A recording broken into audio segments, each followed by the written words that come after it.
Hey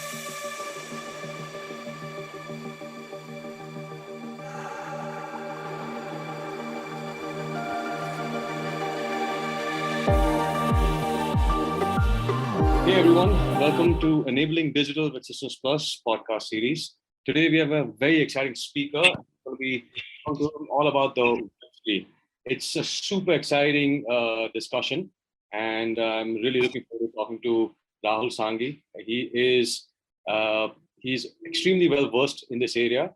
But before we dive into it, Rahul, I would love to hear a little bit of your background, and so people understand where you've been, what you're doing, etc., and then we can dive into the details. Okay, awesome. Thanks, Apan, and thank you guys for having me. So I've been in this space for a few years now. I sort of got interested first in Bitcoin back in 2015, and sort of went down the rabbit hole then and never came back out.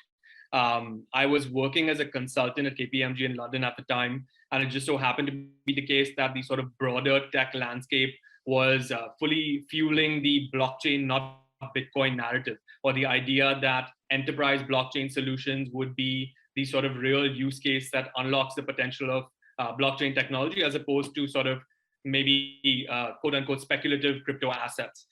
So I got interested in the space back then, spent a few years sort of helping our big clients understand what a blockchain was, how their systems could potentially be re-architected with a blockchain at the center, or just in general, where or how they should sort of incorporate this sort of piece of data into their future planning. I did that for a few years back to India in 2018 to join CoinEx, which at the time was India's largest cryptocurrency exchange, as their sort of head of business and strategy. And obviously, if you've been paying attention to this space, you know that in 2018, the sort of government of India was even more antagonistic to crypto than it is now. So we unfortunately had to pivot out of that business and set up a B2B SaaS company called FlowBiz that I left in May of 2020. I did a sort of 1 year stint at Visa, helping to lead their fintech practice in India. And I'm now sort of trying to convert or trying to use my newsletter as the first step to building a much larger media ecosystem. And I've spent the last couple of years going deep into NFTs and trying to sort of unpack what is hype and what is not, where this sort of exciting world of Web3 and crypto is concerned. So I don't know, it's a slightly longish background, but I hope that gives you an idea. No, it's awesome. Actually, it's fantastic. I wish I could have you on my team, to be honest. And everyone who's listening, please check out his blog at Tiger Feathers. It's really informative. So Rahul, you touched on a bunch of words: blockchain, crypto, etc. I think those are all aspects or enablers to. The Web3 is enablers to these things. But before we even sort of get to some of the details, what is the Web3 all about? I mean, people just have been throwing the word around a lot lately. So help us understand that a little bit more, and also what is the role that the Metaverse has to play within it? Because I think people have been talking as though the Metaverse is the Web3, but that's not quite it, correct? Sure. So yes, that's completely fair. And unfortunately, this entire space just loves its jargon way too much for my liking, and we tend to confuse people on the outside or people who want to get involved. So quite simply, Web3 is the sort of umbrella term for the next iteration of the internet. And over the last, say, 12, 18 months, it's become the sort of de facto term to describe this entire universe of crypto and blockchain technology, and how that will play a role in sort of re-architecting the internet using or replacing central databases with public blockchain platforms, which essentially function as public globally distributed databases.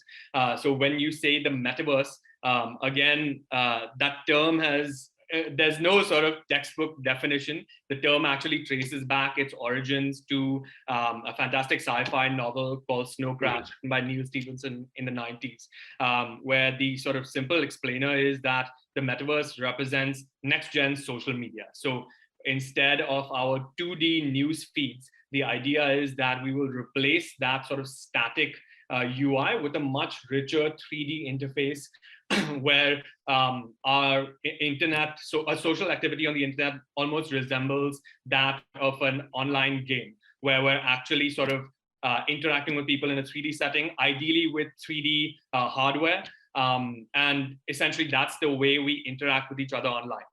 Now, the promise or the hope from at least the crypto enthusiasts is that this metaverse will correct some of the missteps we've made with the last 10 to 15 years of the internet, where we've largely ceded all power to central companies and large internet giants like Facebook, Twitter, Amazon, who represent the first port of call for the web in many ways. So they represent the starting point for most internet users, and they've done such a great job of building network effects that we happily volunteer our personal data in exchange for using these services, often for free, unaware that our data is being used and harvested to serve the interests of advertisers. So the hope is that this Web3 world will be built on more equitable ground on top of public blockchain platforms or public databases that no one really owns. And that's the main difference between Web2 and Web3, is that the data layer of the internet is not owned by a central party, which poses all sorts of interesting questions about where value in this new domain will actually sort of percolate towards. I don't know if that was too much jargon or if that made sense. No, it's perfect. It's perfect. But I imagine that Facebook, Google, etc., will still have a role to play, a significant role to play in the Web3. Yeah, 100%. And you've seen, say, 6 months ago, that Facebook or Meta, I mean, again, like the name should suggest, they've seen the writing on the wall. And I think, at least for me, it's important to contextualize the entire crypto wave from the larger social context. So in terms of a reducing trust in institutions, or a desire for greater individual privacy, a desire for data ownership or control over one's data.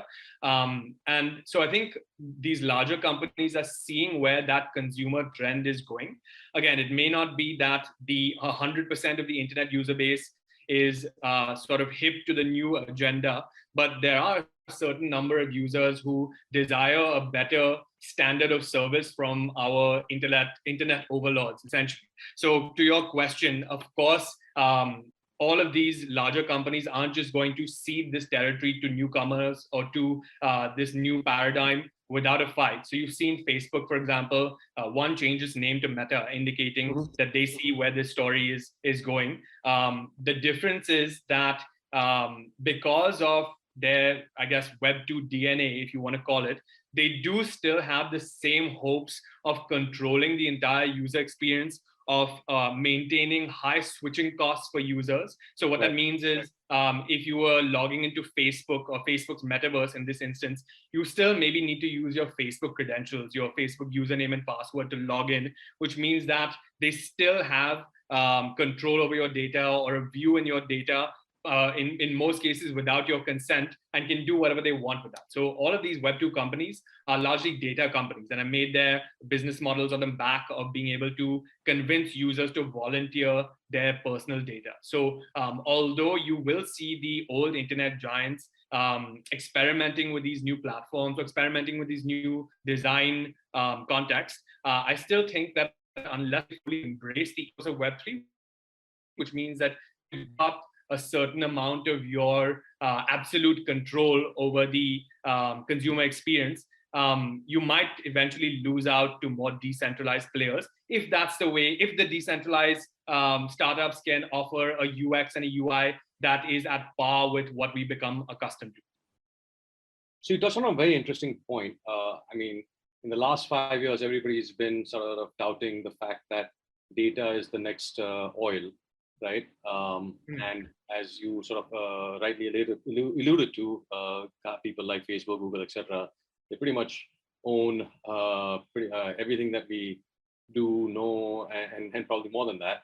So do you envision that as we get into the Web3 over the next couple of years, that and through that decentralization process, we will sort of start getting more control of our data, and therefore these companies will sort of become a little bit less powerful, and therefore the currency that they sort of hold over us, or the valuation that they hold over us, diminish, or or is that not the case?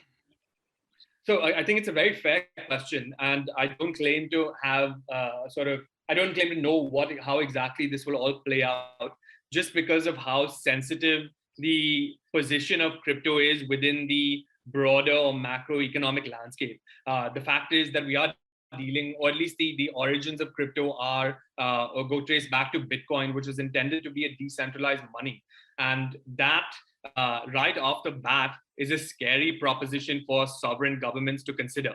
And as that same ethos has expanded to the wider tech spectrum or the wider tech ecosystem, where we've started to work on use cases beyond decentralized money, I think those same sort of regulatory challenges, if you want to call them that, will have a bearing on the ultimate success or the importance of Web3 within the broader internet landscape as well. But you made a point about control over one's data. I think that ultimately comes back to control over one's identity. And the main difference between Web2 and Web3 is that your identity and your entire sort of internet experience starts with your crypto wallet. So that becomes the new sort of atomic unit of the internet. That's how you present yourself online. It's not by your username and password. It's rather by what you own in your wallet. So whether that's NFTs or fungible tokens or currencies, whether that's a domain name on the Ethereum blockchain that uniquely corresponds to you. So that's the biggest flip from my perspective, is instead of using centralized credentials that are ultimately owned by a tech company, you're using a wallet and a private as your username and password, which uniquely belong to you, which you have unique ownership and control over. And then it becomes, okay, what does that mean for the rest of the internet in that case? Or if you're not recognizing users by their data trail, then how do you sort of offer services, or what kind of new services can you offer users based on the fact that you now recognize them by their wallets or their public addresses, as opposed to a username and password in the old world? So actually, it's a very interesting point you raised. But before I get to that, can you dumb down crypto for us? Because most people think crypto means Bitcoin, but it's obviously it's definitely a lot more than that. So if you could just give us a 1 minute or 2 minute primer on what crypto is and what it represents and means. Sure. So when people say crypto, they tend to mean the entire ecosystem of ecosystem of crypto assets and blockchain technologies, and that means it includes Bitcoin itself. It includes public blockchain platforms that are essentially sort of general purpose computing platforms that you can create decentralized applications on top of. So like I sort of mentioned before, and I'm sure some of your users are aware that instead of databases managed by Facebook or Twitter, these databases are distributed across a number of computers that are running this open source software. And a crypto token is just a unit of represents some value online. So whether that value is a sort of a currency, a unit of a currency within the context of a monetary system, whether that token represents a plot of digital land, whether it represents a digital collectible. So it's almost like these versatile units of software that can be used to represent different things in the context of different networks. Does that make sense? Yeah, absolutely. Thank you. So then, how do businesses, especially retailers, need to start thinking about the Web3? Again, so it comes back to the wallet. That's the sort of starting point, because for retailers and for brands, at least in the last year, that has meant experiments with NFTs. Like I'm sure a lot of your listeners, and I'm sure you've seen as well, almost every sort of major brand in the world has tried to experiment with NFTs, which are in essence a way to represent a unique digital good, or to be sort of technically specific, it's a certificate for a unique digital asset. It's a way to record the existence of a file on a blockchain. So that file itself can represent any media. It can represent a picture of a pixelated ape. It can represent a video, a song, a ticket to a concert, an item in a video game. So NFTs are these sort of or non-fungible tokens are these unique digital goods that have, in my opinion, and of course lots of other people's opinions, expanded this sort of canvas for digital commerce and digital creativity. So what we've seen on a practical perspective in the last 12 months is many brands start to offer digital goods to their customers. And because these goods are in essence programmable cryptographic tokens, it means they can come with certain properties and functionalities that we weren't able to do before, or that we weren't able to offer before. So for example, Gucci can offer you a digital handbag that you can purchase for whatever reason that also doubles as your ticket to enter a real live event, or it doubles as your entry pass to attend an online, say, one-on-one session with a famous designer. So for retailers, these tokens represent a different canvas on which to conduct digital commerce. And obviously, because they are digital, you do away with a lot of the supply chain challenges and costs that you would in an era of physical commerce. So of course, if you can crack it, if you can offer, say, a digital experience using these new tools that you weren't able to do before, then you expand your revenue potential, and you also expand the types of users that you're drawing to your brand that may have not been exposed to what you were doing before. Yeah, that's pretty cool. So fundamentally, it's a way for retailers, it's an enabler for retailers to connect directly to their consumers instead of through third parties or some such thing, I presume. Exactly. So it's on your website. You just assume that a wallet is a new input for developers who are creating websites or creating any kind of online commerce interface. Because now if I can show up on your website and I have a Systems Plus NFT in my wallet, that means that I can chat with one of your lead engineers once a month because I hold your NFT and that's part of the deal you're offering, then that means that you're offering a new line of digital services to me, and maybe there's a new a line of revenue to explore on that front as well. So it's a different internet experience where you have complete ownership from a consumer perspective. I have complete ownership over my identity because I have complete ownership or I have complete control over the private key that manages my crypto wallet, where I hold my cryptocurrencies, my NFTs, some of which are art, some of which are tickets, some of which are subscriptions, whatever the case may be. So it's you're sort of flipping the equation around on how we've typically done online commerce. So tell me something, I would like your opinion on this. How do you see crypto playing out in the next 2 years or 5 years? But the caveat I'm going to throw here is that in the end, all currencies, etc., it's all about the belief system that people have in it. And enough people believe in it, then it exists. And if enough people don't believe in it, it doesn't exist. So is crypto getting enough of a momentum that people believe in it, and therefore it will, well, it does exist as we have seen it, but that it'll gain some ground, etc. So how do you see that playing out in the next 2 to 5 years? So it's a very fair question. So I would sort of add another point to that, is that fundamentally what blockchain technology allows you to do is it allows you, and of course the accompanying crypto assets allow you to do, is to seed a network in a different way than we're previously used to in Web2. So in Web2, if you wanted to build a social network or even an e-commerce network for that matter, in many cases, your starting point was your social graph. So you were bringing your actual social graph, your friends, your family into these online applications. And because your social graph was now present in these networks where you spend your time, you were more incentivized to stick around within the same applications that all your friends and family and work colleagues were using. But in this sort of Web3 paradigm, we are seeding networks using crypto tokens that add a financial incentive for people to want a particular application or a platform to succeed.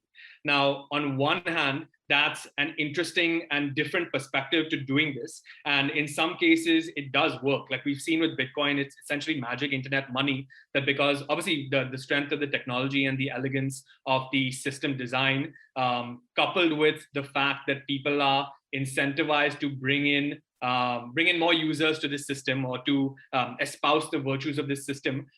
Just the fact that Bitcoin exists 13 years or 14 years later is amazing in itself, and it is one validation that this theory of network design can work. Now, whether that same sentiment or that same ethos can work when you're building other decentralized applications or other networks remains to be seen. And it's often why it's very easy to criticize crypto as being just a sort of the fountainhead of a speculative mania. Because once the price of a certain crypto asset falls, we've commonly seen people's interest in that network or that application or that platform fall as well. So I think that's the challenge that needs to be sort of figured out is, can we construct these systems in a different way where the incentives don't taint the utility of the network just because most people participating on a platform or in an NFT collection, for that matter, are speculators. So I think that's primarily what we have to figure out, is we have to pass the speculators from the innovators and the users in this system. And I think that's the main challenge of this entire space over the next few years. That's pretty interesting. So, I mean, you hear all these anecdotes about, people paying boatloads of money to have the house next to a famous rapper in the metaverse, etc., all that kind of stuff, right? So with that said, of course, there will be many anecdotes, and there are real live examples where people like Elon Musk just tweets saying that we're not going to accept Tesla's not going to accept Bitcoin anymore, and all of a sudden Bitcoin value drops. So yeah, that seems to indicate that if people can swing these values, significantly. But having said that, do you see sort of the big names, etc., really dictate the way sort of this goes? Elon Musk, I get it; it's a big name, but there are obviously a lot of other players in this, right? Or do you fully expect that there will be the network effect will actually take care of itself and just make it a more viable and stable means or a currency?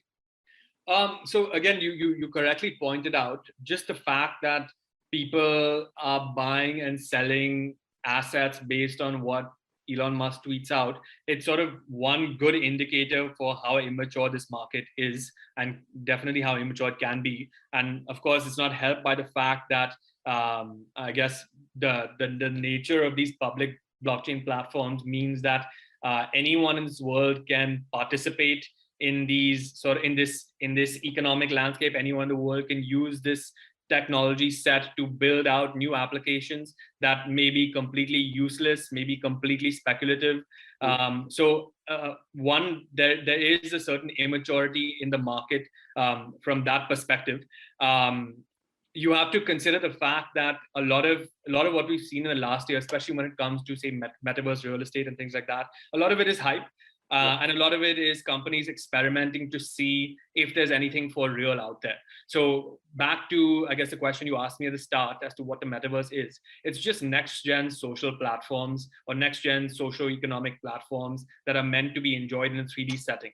So for right now, buying virtual land, the analog you can draw is it's a way of reserving your space in the new Facebook, or a way of buying a profile in the new Twitter.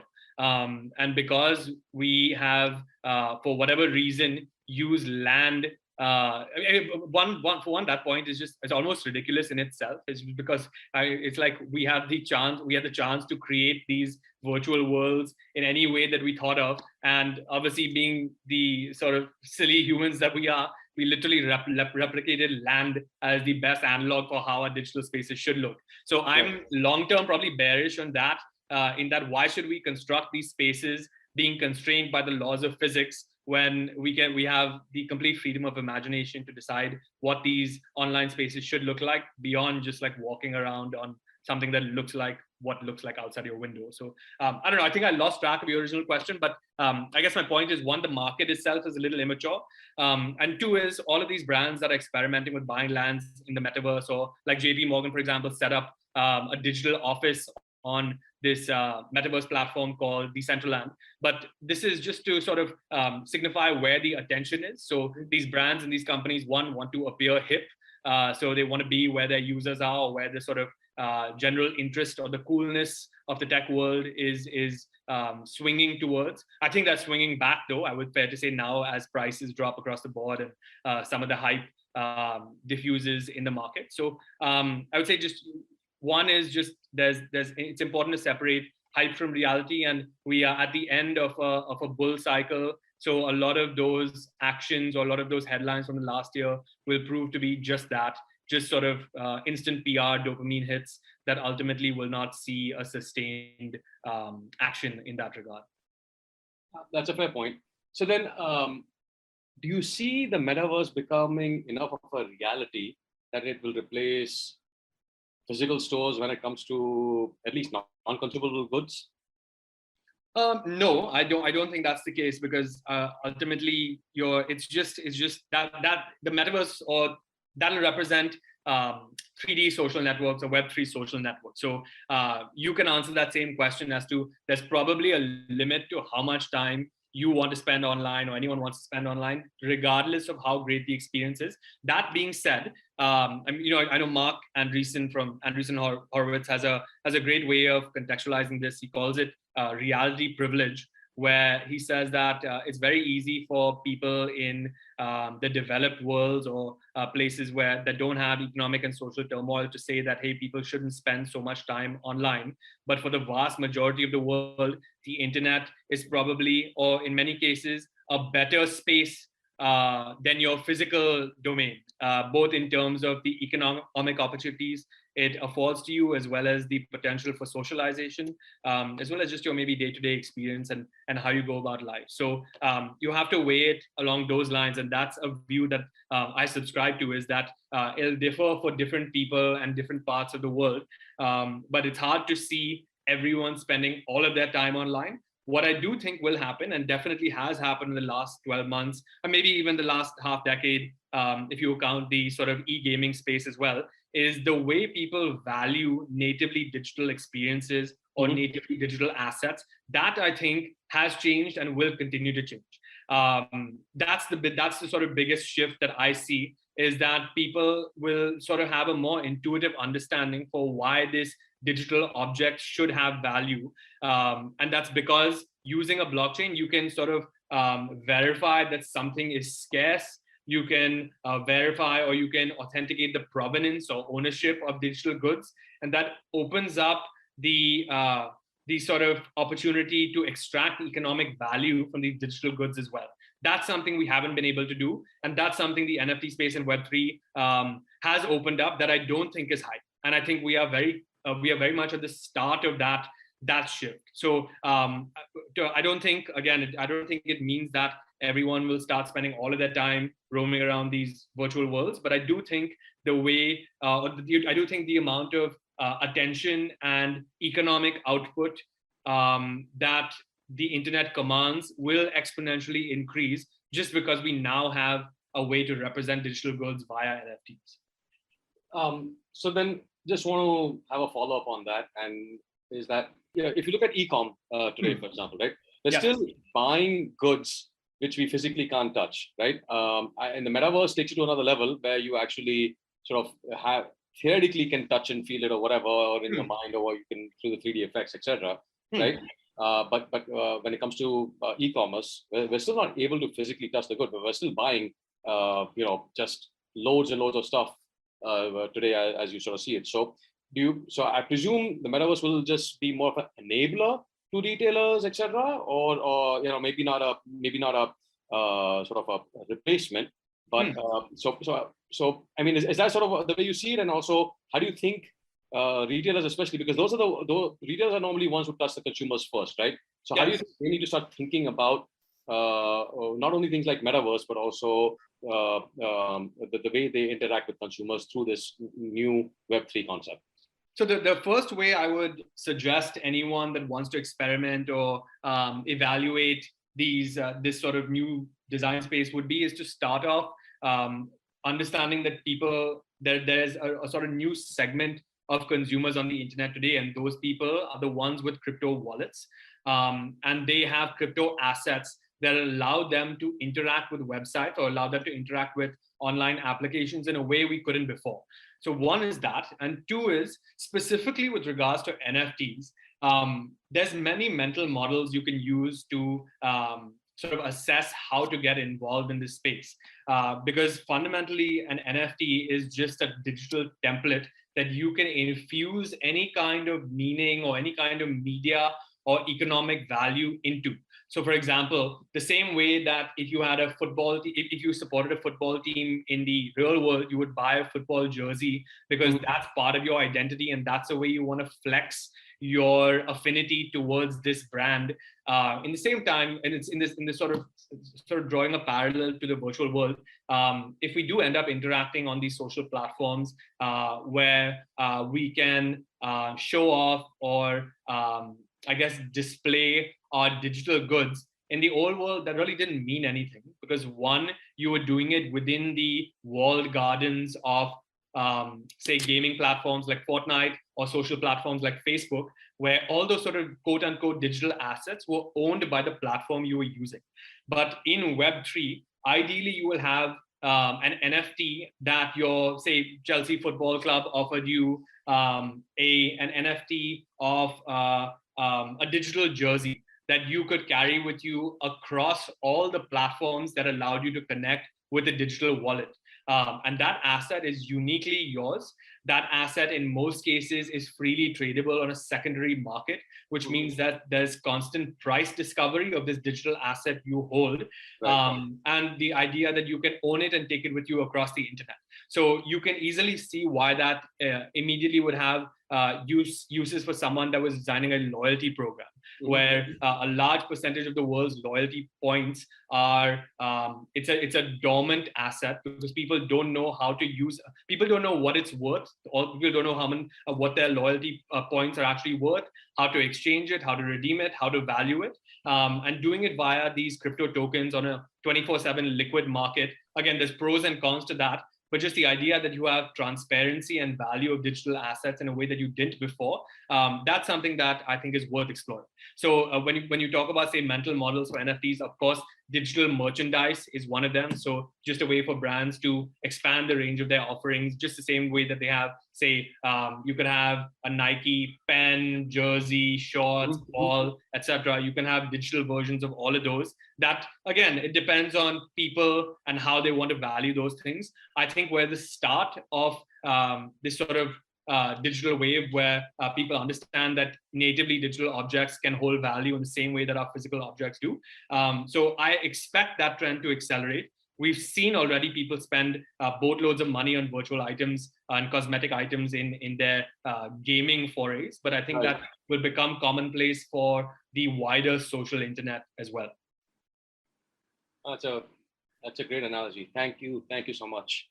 I could sit here and keep asking you questions, but we are out of time. So, Rahul, thanks so much. It's been an absolutely amazing discussion. I've been enlightened for sure, and I'm sure our listeners will be as well. So, thanks so much. Awesome. And if you just have any sort of closing thoughts, I'd love to hear them, and we can wrap it up from there.